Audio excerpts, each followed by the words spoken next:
TinkerCAD tips, another big shout out to the great folks at AutoCAD. They've made some new updates for TinkerCAD here, and these are targeted mainly at people that are using the iPad or tablets that don't have a keyboard. So let me show you here. Let's select this cylinder, and if you notice up here, there's a couple of new icons. This one here says Shape Work Plane, and if we select an object and click on Shape Work Plane, no matter where that object is or where we've rotated it, you always get back the original work plane when it was introduced to the workspace. So for instance, with this work plane on, I can now increase measurements, decrease measurements, etc. Even if the object's been rotated. For instance, this pyramid, if I select it and click on Shape Work Plane, we get our original work plane back. So that way I can make adjustments. If we didn't have that work plane and we tried to make an adjustment, we're now skewing that object instead.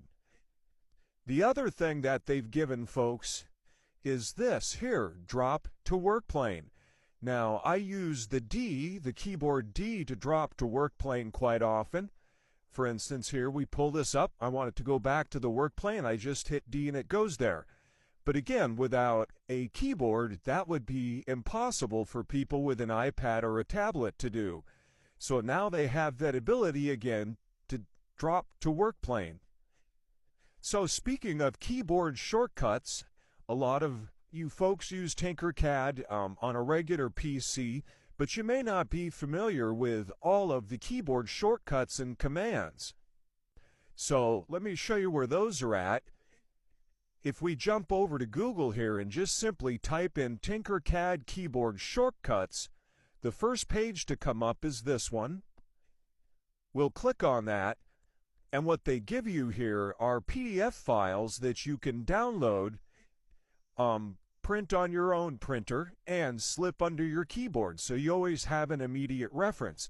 Now I'll put this same URL in the description of this video, and I'll flash it here on the screen as well underneath, so you can quickly go and get this. And believe me, there's a lot of really neat keyboard commands in here that'll help you up your game when working in TinkerCAD. So look for those. They'll be in the description. They'll also be on screen for a moment here. And there you have it. Another great TinkerCAD tip. New updates from AutoCAD. Thanks, guys, and keep them coming.